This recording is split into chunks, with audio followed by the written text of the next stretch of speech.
Suspense. For you men and women in the armed forces of the United Nations, we present one of America's top spine-tinglers. A radio rebroadcast of a program dedicated to the mysterious, the unusual, and sometimes the supernatural. A program of suspense. The producer of Suspense asks you to almost believe that the following is true. Very well. Standing beside me, surrounded by two guards, is a man who in a few short hours is to be put to death in the electric chair. His last request to the warden was that he be allowed to speak on this program and reveal what he calls some startling information. The warden naturally turned to us, and we at once complied, anxious at all times to do anything, however strange, that will hold our listeners in suspense.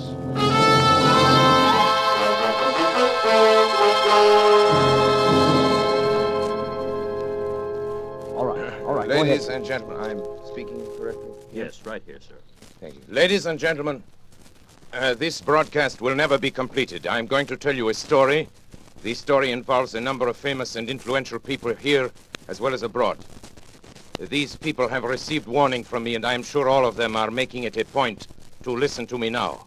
I shall not name these great, these rich, these influential gentlemen until my story is over. They will recognize the story, they will remember me, they will take the necessary steps for my reprieve. I shall expect a full pardon and safe conduct to a neutral country. These are my terms. I shall expect word of this to be brought to this studio during this broadcast. But as I have warned you, this broadcast will never be finished. You will never hear those names. It is certain my price will be paid. I am presently under sentence of death for my activities in the matter of refueling German submarines in the Caribbean. My full confession has been reproduced in the popular press. You have read it and you know the details. It is the least ingenious of my exploits and my first failure. So much for it. The story I shall tell you tonight occurred many years ago, but concerns, as I have said, many now living. It will interest you, I hope. I know it will interest them. Very well, then. On the 3rd of June, 1925, in Liverpool, a man who gave his name as Monsieur Louis Caratel asked to see Mr. James Bland, the superintendent of the London and West Coast Railway. He was a small man, this Caratel, middle-aged, darkened, with a stoop so pronounced that it suggested some deformity of the spine. He was accompanied by a friend, a man of imposing physique who, from his swarthy complexion, was probably either a Spaniard or a South American. It turned out later that his name was Gomez. One peculiarity was observed in him. He carried in his left hand, fastened to his wrist by a strap, a small leather dispatch case. No importance was attached to this fact at the time, but later events endowed it with much significance. Monsieur Caratel was shown to Mr. Bland's office while his companion remained outside.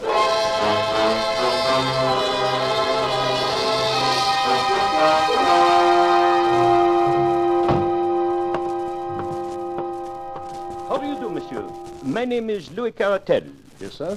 What can I do for you? I have just arrived from Central America this afternoon. It is extremely urgent that I reach Paris without a moment's delay. Paris, eh? That's too bad. Just missed the London Express. I am not interested in the London Express. Could you provide me with a special train? Yes, I think that could be arranged. Oh? It's quite an expensive proposition. Money is of a small importance, monsieur. Time is everything. If you can arrange a special for me in a hurry, you may make your own terms. Very well. Mr. Hood, will you step over here a moment, please? Yes, Mr. Bland. Mr. Hood, here's our traffic manager, Mr. Caratel. Mr. Caratel. Hood, I want you to arrange a special for him. He's going to Paris. How's the line? Can you fix him up in a hurry? Why, yes, I believe so, Mr. Bland. The line is clear through Manchester, and engine 247 at the Rochdale is on the tracks now. It could be ready, say, in 15 minutes. Good. Who's available for the trip? Engineer Smith, sir. And I can put James McPherson on as conductor. Well, there you are, Mr. Caratel. Simple as that. Attend to everything right away, will you, Hood? Yes, sir. These men, Monsieur Smith and, McPherson? McPherson, are they trustworthy? Oh, yes. Of course. McPherson's been with the company for years, and I'm sure Smith, although new, is an expert engineer. Bien. Thank you, monsieur. I am deeply indebted. You have been most considerate.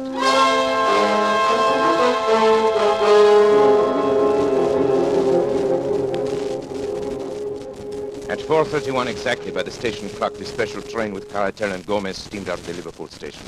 The line at that time was clear and there should have been no stoppage between Manchester. At 6:15, considerable surprise and some consternation was caused among the officials at Liverpool by the receipt of a wire from Manchester to say that the special had not yet arrived.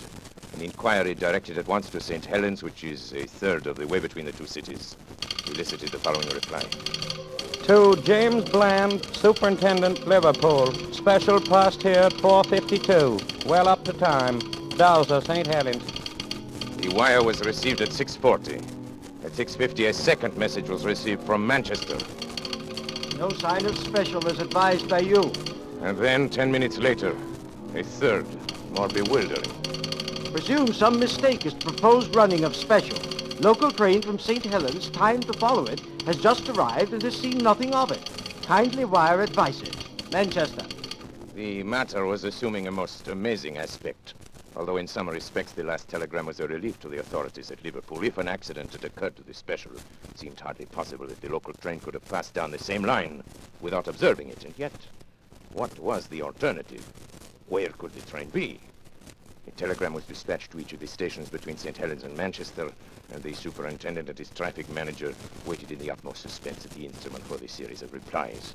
The answers came back in the order of questions, which was the order of the stations, beginning at St. Helens. Special passed here 5 o'clock. Collins Green. Special passed here 5:06, Earlstown. Special passed here 5:10, Newton. Special passed here 5:20, Kenyon Junction. No special train has passed here, Barton Moss.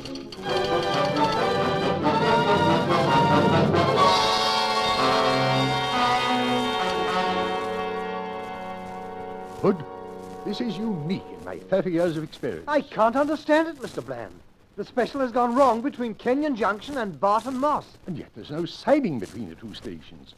Special must have run off the rails, jumped the track. But how could the 450 Parliamentary pass over the same line without seeing it? There's no alternative, Hood. Absolutely must be so. Possibly the local may have observed something which may throw some light on the matter. We'll wire to Manchester for more information, and to Kenyon Junction with instructions that the line be examined intently as far as Barton Moss.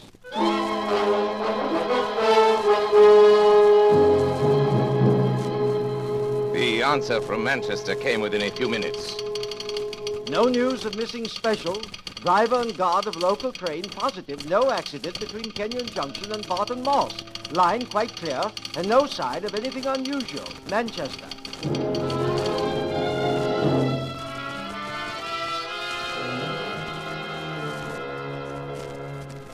This is lunacy, Hood. Does a train vanish into thin air in England in broad daylight? The thing's preposterous. An engine, a tender, car, 5 human beings, and all lost on a straight line of railway. It's impossible.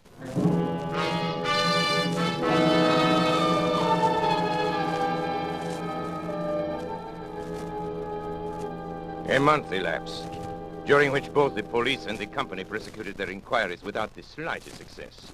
Mr. Bland, at the end of this period, offered his resignation. It was accepted. The affair remained unsolved. A reward was offered and a pardon promised in case of crime, but they were both unclaimed.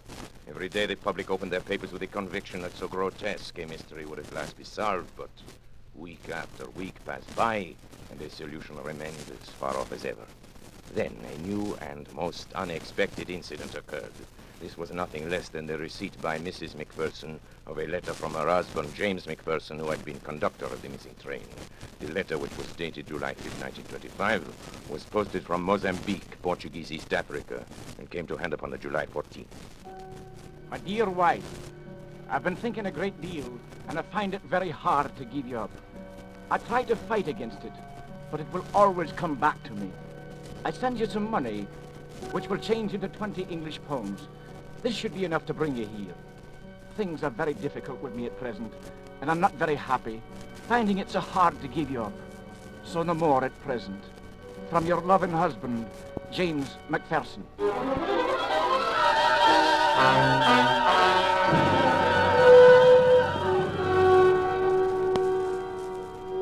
For a time, it was confidently anticipated that the letter would lead to the clearing up of the whole incident. As directed, Mrs. McPherson sailed to Portuguese East Africa. She stayed in Mozambique for some time, but heard nothing from the missing man. Finally, she returned to Liverpool, and so the matter stood. And has continued to stand right up to the present moment. Incredible as it may seem, nothing has transpired during those 18 years which has shed the least light upon the extraordinary disappearance of the special train which contained Monsieur Caratel and his companion, Mr. Gomez, and McPherson, the conductor, Smith, the engineer, the fireman named Slater. And now, after all this time, I shall clear up the entire affair. And unless I hear from those so highly respectable gentlemen who were my employers and who are completely implicated in the crime, unless I hear from them before I'm finished, their names will be revealed on this broadcast. Take final warning, gentlemen.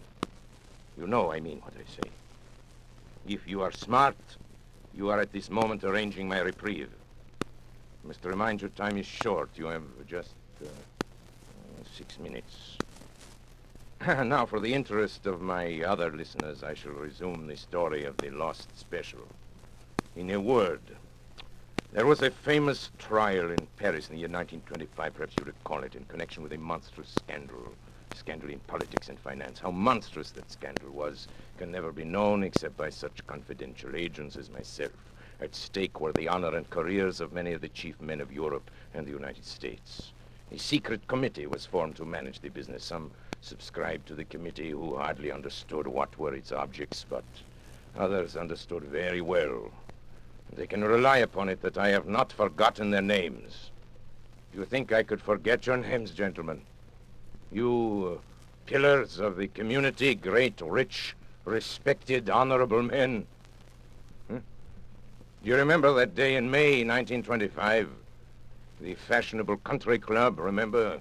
And the golf game that was played there that spring morning?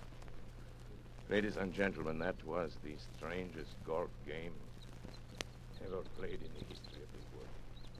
Oh, rat. Look at that drive. I've been playing badly all morning. You topped it, Senator. Perhaps you're a little nervous. I beg your pardon? May I join your game? Well, I'm not sure. Not that we sure should- of what? Of me? Promise you, gentlemen, you can be very sure of me. I'm the man you're supposed to meet. The distinguished congressman here can vouch for me. Yeah, he's the one, all right. Yes. This is Delerniak. Mr. Delerniak, may I present... My name is not really Delerniak, gentlemen, but I am sure that bothers you no less than it does me. Besides, there is no need for introductions. I know everyone present by sight and by reputation. My drive, I believe. Thank you. Not so good. 200 and, about 50 yards. I hope I'm not going to continue in this way. You're sure we can talk safely here, Frank? How do we know Please that... set your mind at ease. We shan't be overheard in the middle of a golf course. There is no convenient hiding place here for dictaphones, even in the rough, where I notice you're playing the greater part of your game, Senator. You must be nervous this morning. I know, but I don't like it. I don't like it at all. Well, it's not the superlative course you are accustomed to on your own enormous California estate, sir, but it's going to have to serve our particular purpose. Oh, by the way, let me compliment you on the way you have had your syndicate of newspapers handle the recent strike situation and the editorial which appeared under your own signature this morning. Yes, well calculated to stir up trouble with the labor. Let's get on with our business. Yes, Mr. Delerniak... At your service, sir. And may I suggest we continue our game? I know the absence of caddies is an inconvenience. Mr. Delerniak, Certainly. in June, a month from now in Paris, there will be a most important trial. Ah, yes. During its progress... Pardon me, are you referring to the Serinsky trial? Yes, I- you know about it then. Well, certain interesting details. I know something about it. It's my business, after all, to keep myself informed about these matters. It is not for nothing that I am known as the most... Let me efficient of all continue, agents please. provocateurs. This trial, I'm Yes. speaking in the utmost confidence, you understand. This trial could, if certain evidence were introduced, could have a very serious effect upon the prestige and standing of some most important men. I'm sure In of fact, it could even... You're shivering, Senator. You find it cold out here? No, No, get on with it, Frank. Get to the point. For heaven's sake, please. The evidence which one man could bring to the trial could ruin these men. Without it, the trial will collapse for want of facts. But if this one man arrives in Paris, Quite evidently, you do not wish him to arrive in Paris. No. Gentlemen, you have come to the man. This sounds indeed like the sort of thing which no one in the world can manage with such skill and success as myself.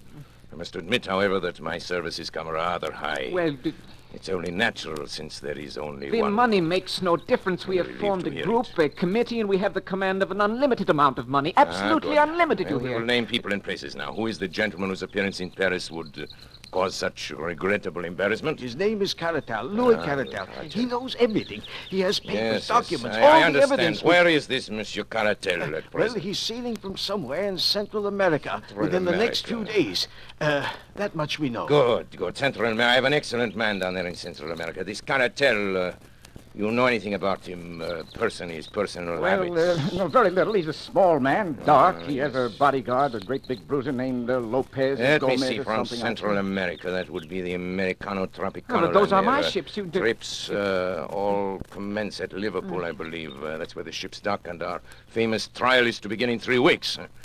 That would mean that Monsieur Caratel would go directly to London, and I imagine that once there he would be heavily guarded, since it can be no surprise to him that you gentlemen are not without connections in the British capital. That's good, clean See, thinking. this is not so simple as some of my other exploits. A simple assassination. There's your ball, sir. You're playing a Dunlop 38, aren't you? Huh? Oh, yes, to be sure, yes. Quite. As I said, a simple assassination, the usual clumsy job, will not do here. The documents might, after all, be found. The bodyguard might survive somehow, and then we have accomplished nothing, not so. Yes, Are you going to play? yes, of course. Topped it again, I'm afraid. Shall we proceed?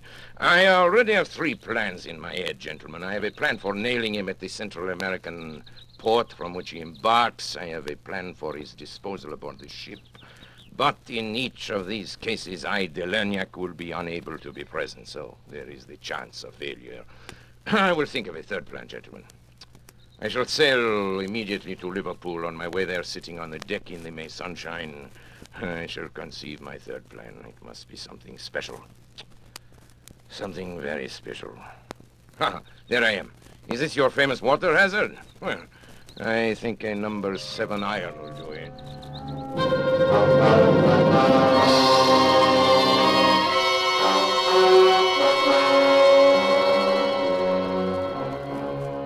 And thus I undertook to bring about the complete destruction of Monsieur Caratel, his bodyguard companion, Gomez, and his documents. Plan 1 was already out the window, as I found out the next day. Delagnac, White Sulphur Springs, Virginia. Baby Lou, unable sleep last few nights, have sent him to visit Aunt Henriette. Will rejoin him on 21st. Love, Jenny. This telegram from Matagalpa conveyed to me the information that Caratel, possibly sensing danger, had moved from his hotel and gone to stay with friends until his ship sailed. So it was impossible to carry out the idea of the fire in the hotel. His ship leaving on the 21st was the Henriette. On my 4th day at sea, I heard from her. Delagnac, Barrancaria. Ship-to-ship communication from Henriette Tropicana line. Presented Grace your box of chocolates. Louise has given up candy for Lent. Grace still wants us all together for 29th birthday party. Will be really special. Ralph. This meant that poison had been given to Gomez, the bodyguard, in an effort to get him at least out of the way. He had been unable to succumb to it. He'd thrown off the effects, and is evidenced by the report that we would all be together on the 29th. Now, Caratel had refused to eat the food containing the poison. So much for Plan 2, which was not worthy of me anyway, since there was always the possibility of the bodies being found in the ocean. The man Gomez was carrying the documents in a dispatch case strapped to his wrist, and I must tell you something now. I was glad, mind you, that we had failed so far, for the plan I had conceived on the night I arrived in Liverpool was so magnificent, so absolutely unprecedented in the annals of crime, that I owed it to myself, to my employers, and to history to carry it through. The inspiration came from the words in the code telegram which indicated that Caratel would arrive in London and hire a special train there to convey him from Liverpool. My British agent, Mr. Moore, and I contrived to buy over several officials of the railway. Now, here begins the story. First, the division head, who helped us employ James McPherson, whom we contrived to be the conductor of any special train we designated. Then further, at a sum that would make them independent for life, we bought over an engine driver named Oswald Smith and the fireman John Slater. These men, we arranged with the division head, would be assigned to whatever special train was hired by Caratel. On the afternoon of June 3rd, as I was sitting in my room at the inn at Barton Moss, the call I had been awaiting came through. It was McPherson reporting. Hello, Mr. Delanyak. We shall be leaving in a few minutes. He's hired their special. Good. Smith will be engine driver and Slater fireman. And of course, I'll be in charge. What about Moore? Will he be aboard? Afraid not, sir. He gave them quite a story about having to reach his sick wife and all. But Caratal would have none of it. You said, though, sir, that it didn't matter. It does not matter. What time will you pass Kenyon Junction? Let me see, sir. If we leave the next few minutes, we should be there at 5:10. 5:10. It's a 49-minute run, sir. 45 minutes. I can make it, but delay all you can before you start. Yes, sir. I guess it's all up to you from now on. Best of luck, sir. Oh, here they come, sir. Goodbye.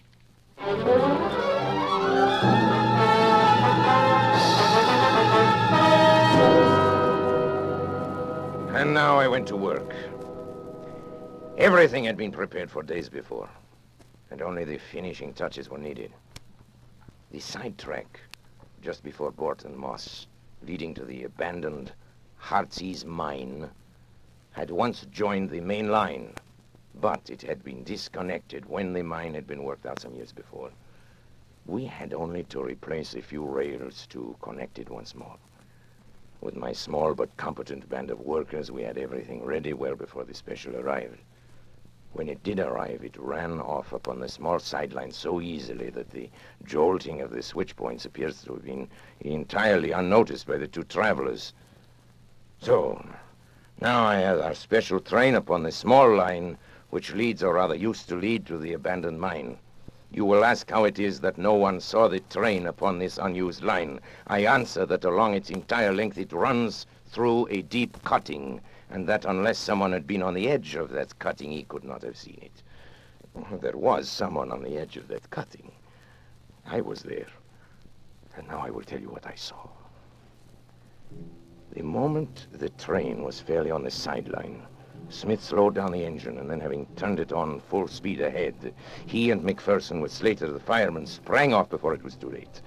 It may be that it was this slowing down which first attracted the attention of the travelers, but the train was running at top speed before their heads appeared at the open window. It makes me smile to think how bewildered they must have been. What a catch must have come to their breath as it flashed upon them, that it was not Manchester that was awaiting them, but death. The train was now running at frantic speed, rolling and rocking over the rotten, rusty line, while the wheels made a frightful screaming sound on the corroded surface. I was close to them and could see their faces. Caratel was praying, I think. There was something like a rosary dangling out of his hand. The other, Gomez, roared like a bull, but was drowned out by the incredible noise of the train. He saw me standing on the bank, and when he realized he couldn't be heard, he beckoned to me like a madman, tearing at his wrist and hurling the dispatch box out of the window in my direction. Of course, his meaning was obvious. Here was the evidence that they would promise to be silent if their lives were spared. Would have been very agreeable if it could have been done so, but business is business. Besides, the train was now so much beyond our control as it was theirs. He ceased his howling and gesturing when the train rattled around the curve, and they saw the black mouth of the mine yawning before them. They were struck silent by what they saw, and yet they could not withdraw their heads. The sight seemed to have paralyzed them.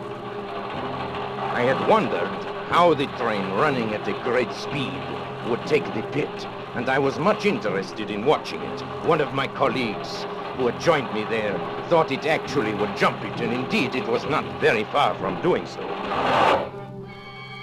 It leaped into the air and seemed to hang suspended for a moment. The funnel flew off into the air, and then the van, the car, and the engine were all smashed up into one jumble, which choked the mouth of the Great Britain. Something gave way in the middle, and the whole mass of iron, coal fittings, wheels, woodwork, and cushions crumbled together and crashed into the mine.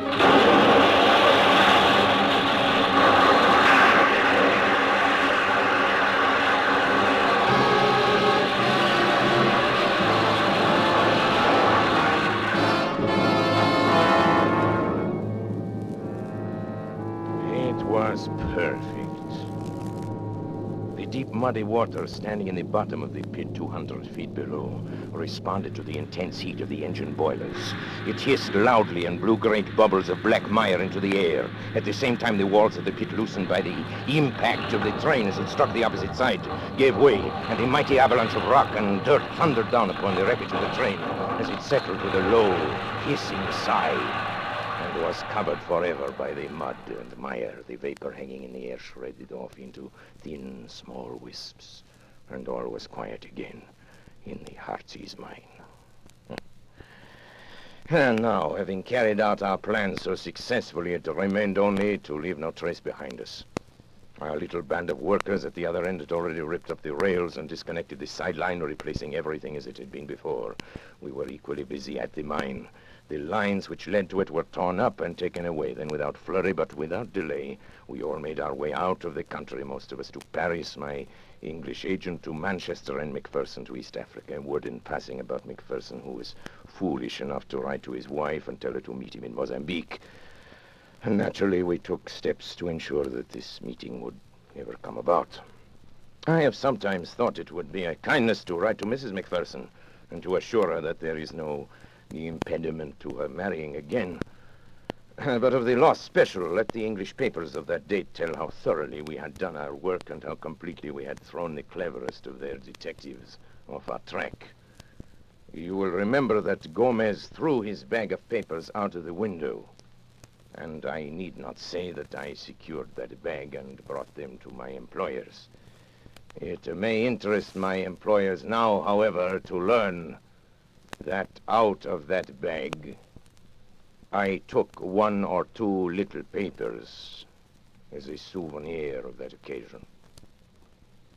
I had no wish to read the information obtained by these papers, but it is now, it's less than a minute before my broadcast is over. And I have received no word. It is the final hour. I see at the other end of the studio the engineer waving his hands at me that my time is almost up. Well, I gave you warning. You had your chance, gentlemen. Very well. Now I reveal your names. And the first name I reveal is that of Charles Orson. Ladies and gentlemen, they're trying murder. I want you to hear these names quickly. I know you will avenge me. The names are... After him! There he goes! Delania, can you hear me? Are you all right? Hey, Bill, play something quick, will you? Theme, curtain music, anything.